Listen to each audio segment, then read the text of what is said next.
Donald লু দক্ষিণ এশিয়ার রাজনীতিতে যার নামকে তুলনা করা হয় লু হাওয়া বা পশ্চিম থেকে আসা গরম বাতাসের সঙ্গে। Working on the hard things in our relationship, we have lots of hard issues. RAB sanctions, we have labor reforms, we have human rights. আসসালামু আলাইকুম প্রিয় দর্শক, ফাইনালি চলে আসলাম আপডেট ও গুরুত্বপূর্ণ কিছু নিউজ নিয়ে আপনাদের মাঝে। প্রিয় দর্শক, অবশ্যই ভিডিওটি শেষ অবধি দেখবেন। দর্শক, আপনাদের কাছে ছোট্ট একটি অনুরোধ, দেশ এবং দেশের বাইরে হলে কমেন্ট বক্সে লিখে জানিয়ে দেবেন, আর চ্যানেলে নতুন হলে সাবস্ক্রাইব করে পাশে থাকা বেল বাটনটি অবশ্যই অল করে দেবেন, কারণ পরবর্তী আপডেট নিউজ সবার আগে পাওয়ার জন্য প্রিয় দর্শক আর অবশ্যই একটি লাইক দেবেন। দর্শক, আর দেরি নয়, মূল ভিডিওতে যাওয়া যাক। আপনাদের স্বাগত জানাই আমার কথা শুনবার জন্য। বাংলাদেশের রাজনীতিতে চীন, ভারত এবং যুক্তরাষ্ট্র বহুল আলোচিত বিষয়। বিশেষ করে চীন এবং ভারতের যে আঞ্চলিক বৈরিতা, সেখানে বাংলাদেশ এক ধরনের ভারসাম্য বজায় রেখে চলেছে এবং কারোর সঙ্গে ঘনিষ্ঠ হলে অন্য দেশটি কিভাবে সেটার সঙ্গে ডিল করে বা সেটাকে হ্যান্ডেল করবার চেষ্টা করে, এটা একটা বেশ কৌতূহলোদ্দীপক আমি বলবো বিষয় হয়ে দাঁড়িয়েছে। বাংলাদেশ চীনের কাছে $5 বিলিয়ন ঋণ চেয়েছে। $5 বিলিয়ন ঋণ চেয়েছে। বাংলাদেশ তার বাজেটারি সাপোর্ট বা রাজস্ব যে সংকট আছে সেই সংকট মোকাবেলা করবার জন্য। এর আগেও বাংলাদেশ চীন থেকে ঋণ নিয়েছে। সব ঋণ হয়তো ছাড় হয়নি, ঋণগুলো চড়া সুদের। বাংলাদেশ ভারতের থেকে ঋণ সহায়তা নিয়েছে, সেটাও চড়া সুদের, সব ছাড় হয়নি। রাশিয়ান কিছু ইনভেস্টমেন্ট এখানে আছে রূপপুর পারমাণবিক বিদ্যুৎ কেন্দ্রকে কেন্দ্র করে। IMF, ওয়ার্ল্ড ব্যাংক থেকে প্রায় নিয়মিত ঋণ নিতে হচ্ছে এবং IMF ইতিমধ্যেই বেশ কিছু ঋণ ছাড় করেছে, কিছু শর্ত দিয়েছে, সেই শর্ত পূরণ করবার চেষ্টা বাংলাদেশকে করতে হচ্ছে। এবং সেটা করতে গিয়ে যেহেতু এই সংস্কারগুলো খুব জরুরি, কিন্তু এই সংস্কারগুলো করতে গেলে সাধারণভাবে তাৎক্ষণিকভাবে সাধারণ মানুষ সাফার করে, সেই সাফারিংসটাও আমরা দেখতে পাচ্ছি। আরও কিছু অর্থ বাংলাদেশ IMF-এর কাছেও চাইছে। তো সম্প্রতি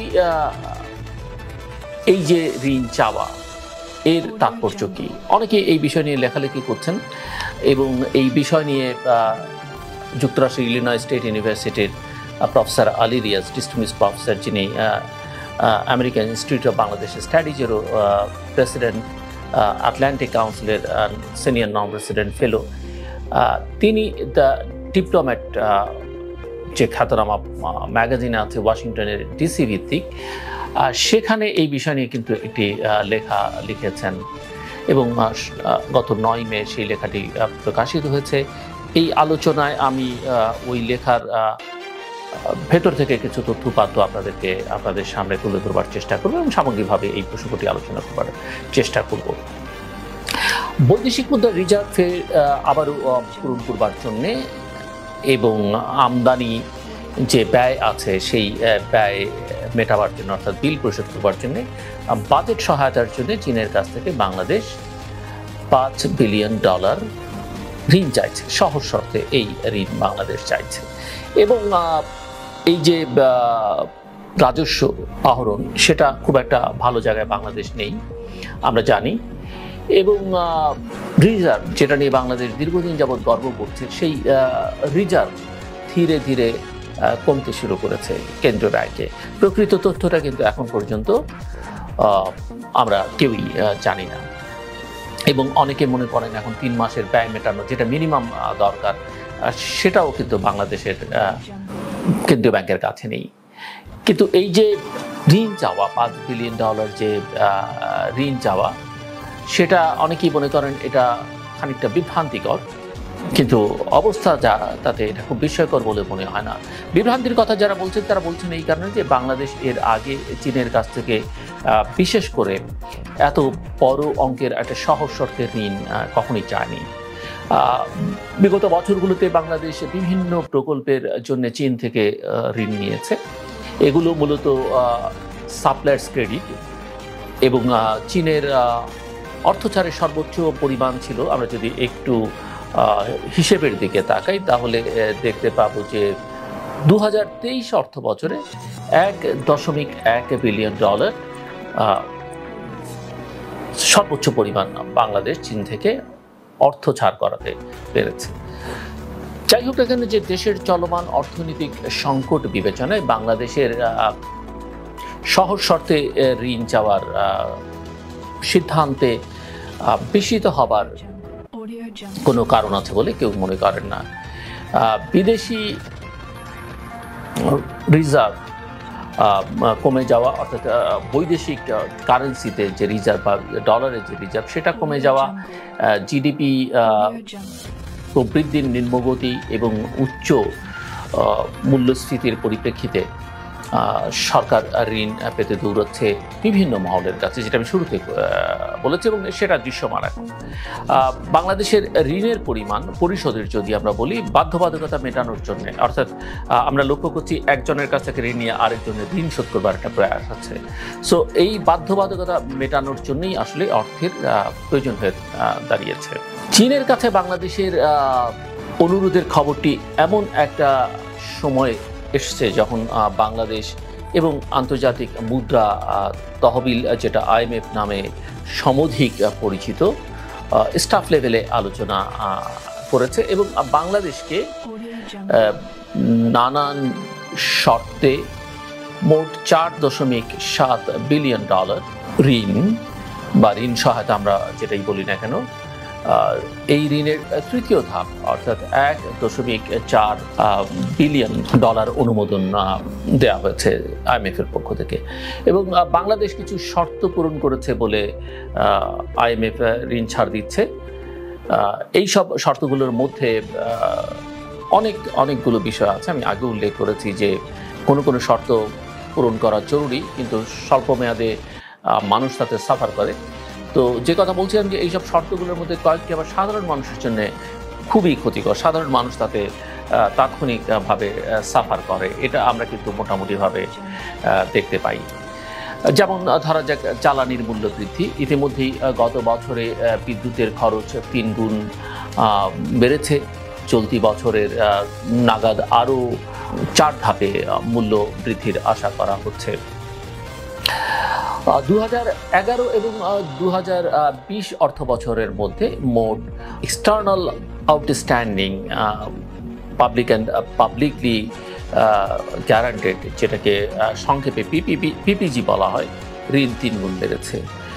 ডেট সার্ভিসিং বৃদ্ধি পেয়েছে 2.6 গুণ। দেশীয় ঋণও লাফিয়ে বেড়েছে যথেষ্ট পরিমাণে।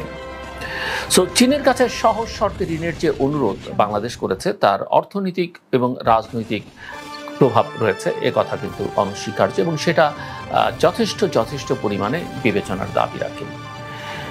বাংলাদেশে চীনের যে ক্রমবর্ধমান বা ইনক্রিজিং ফুটপ্রিন্ট এবং গত 1 বছরে তার অর্থনৈতিক পরাক্রমশীলতা প্রদর্শন গণমাধ্যম এবং জনসাধারণের মধ্যে কিন্তু ব্যাপকভাবে আলোচিত হয়েছে, এবং চীন নানাভাবে সরকারের বাইরে প্রভাব বিস্তার চেষ্টা করছে।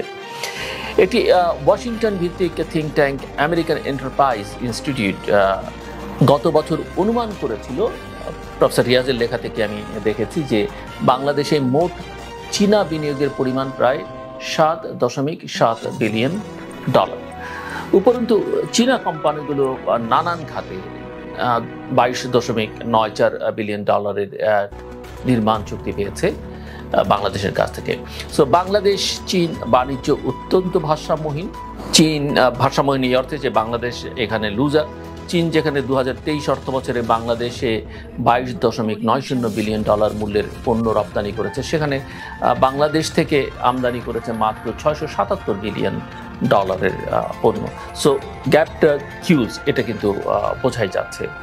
সো চীনের কাছ থেকে ঋণ নেওয়ার পাশাপাশি বিশ্ব জুড়ে বেল্ট অ্যান্ড রোড ইনিশিয়েটিভ, যেটা একটা পলিটিক্যাল ইনিশিয়েটিভ বলে অনেকে মনে করেন, BRI হিসেবে যেটা পরিচিত, এর অধীনে অবকাঠামো ইনফ্রাস্ট্রাকচার প্রকল্পে বিনিয়োগকে অনেকে ডেট ট্র্যাপ বা ঋণের ফাঁদ নামে সমালোচনা করে থাকেন, এবং এই ট্র্যাপে পড়ে শ্রীলঙ্কার কী অবস্থা হয়েছে সেটা আমরা জানি। সো এই ঋণ অনেক দেশের জন্য অর্থনৈতিক কষ্টের কারণ হয়ে উঠেছে, যা তাদেরকে সার্বভৌমত্বের বা সভরেন্টির যে কনসেপ্ট, নীতি বা পলিসি, তার সাথে আপোষ করতে বাধ্য করেছে।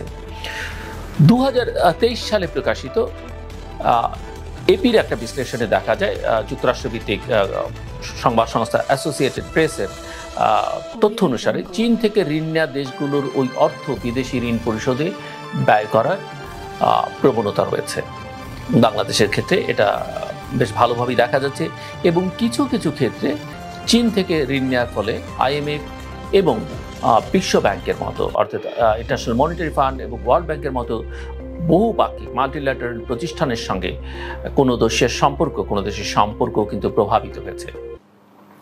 চীনা ঋণের যে স্বচ্ছতার অভাব, অ্যাকাউন্টেবিলিটির যে অভাব, ট্রান্সপারেন্সির অভাব এবং উচ্চ ইএসজি পরিবেশ, সমাজ এবং সুশাসন সংক্রান্ত যে ঝুঁকি রয়েছে, এমন প্রকল্পগুলোতে ওই ঋণের ব্যবহার ব্যাপক হারে গুরুতর প্রশ্নের উদ্রেক করেছে। বাংলাদেশে চীনা অর্থায়নে পরিচালিত প্রকল্পগুলো এ ধরনের ঝুঁকি থেকে মুক্ত নয়, বরং যুক্তরাষ্ট্রভিত্তিক গবেষণা ল্যাবের ডাটা অনুসারে দেশের 59% পিআরআই প্রকল্প ইএসজি ঝুঁকির সম্মুখীন। বেল্ট অ্যান্ড রোড ইনিশিয়েটিভের আওতায় যে প্রকল্প সেগুলো ইএসজি ঝুঁকির সম্মুখীন। উল্লেখযোগ্যভাবে ইএসজি ঝুঁকির সম্মুখীন এই পোর্টফোলিওর অনুপাত নাটকীয়ভাবে বেড়েছে। হিসাবটা এরকম যে 2015 সালে $1 বিলিয়ন থেকে 2021 সালের মধ্যে $12 বিলিয়ন উপরে। উপরন্তু বহুপাক্ষিক এজেন্সিগুলোর অর্থাৎ যে মাল্টিল্যাটারাল অর্গানাইজেশনগুলো, আইএমএফ, ওয়ার্ল্ড ব্যাংকের কথা বলছিলাম, ঋণের তুলনায় চীনা ঋণ পরিশোধে হাতে সময় খুব কম থাকে। খুব কম সময়ের জন্য চীন এই লোনগুলো দিয়ে থাকে। অভিযোগ আরও রয়েছে। অভিযোগের মধ্যে রয়েছে যেমন ধরা যাক যে চীনা ঋণের ব্যবহার কঠোরভাবে যাচাইয়ের অনুপস্থিতি দুর্নীতিকে উৎসাহিত করে। চীনা প্রকল্পের জন্য ঘুষের কালচার বিস্তৃত হয় এবং গবেষণা দেখা যাচ্ছে যে চীনা ঋণ রাজনৈতিক উদ্দেশ্যে অপব্যবহারের পাশাপাশি জবাবদিহিতা হ্রাস করবার প্রবণতাকেও অনেকখানি বৃদ্ধি করে। এই ডাটার পরিসংখ্যানের দিকে যদি তাকাই আমরা তাহলে দেখতে পাবো যে ওই পরিসংখ্যানের উপর ভিত্তি করেই অ্যান্ড্রিয়াস কার্ন, বার্নহার্ড রেইন্সবার্গ এবং প্যাট্রিকিশিয়া 2022 সালের এক গবেষণায় দেখিয়েছেন যে একই সাথে চীনা ঋণ গ্রহণ এবং আইএমএফ প্রোগ্রামে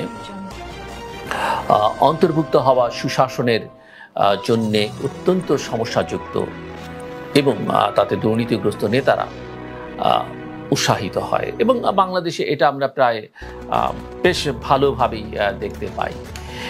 চীন থেকে ঋণ এবং বিনিয়োগে বিশেষ করে ঋণের ক্ষেত্রে নিজ প্রভাবের ক্ষেত্র বাড়ানো রাজনৈতিক এজেন্ডা থাকে। গত এক দশকে সফট পাওয়ার ব্যবহার করে দক্ষিণ এশিয়ার প্রতি চীনের যে দৃঢ় নীতির বিষয়টি সহজেই বোঝা যায়। আফ্রিকাতেও আমরা এটা দেখছি এবং চীনের দিকে ঝুঁকে পড়ার বাংলাদেশের সিদ্ধান্ত থেকে বোঝা যায় যে বেইজিং এই দেশটিতে এবং এই অঞ্চলে আরও বেশি করে প্রবেশ করছে এবং এমন সময় প্রবেশ করছে যখন ভারত তার এই অঞ্চলে প্রতিপক্ষ মনে করে যে তারা চীনের প্রভাবকে কমিয়ে ফেলবে, কিন্তু আসলে ভারত যখন বাংলাদেশে সবচেয়ে প্রভাবশালী সেই সময়টিতে কিন্তু চীনের প্রভাব বৃদ্ধি পাচ্ছে এবং এটা লক্ষণীয় যে সিদ্ধান্তটি 2024 সালের নির্বাচনের কয়েক মাসের মধ্যে এসেছে, ওই যে ঋণ চাওয়ার সিদ্ধান্ত এবং নির্বাচনের আগে চীন এবং যুক্তরাষ্ট্রের মধ্যে ভূ রাজনৈতিক শক্তি পরীক্ষার বিষয়ে আলোচনা আমরা শুনেছি।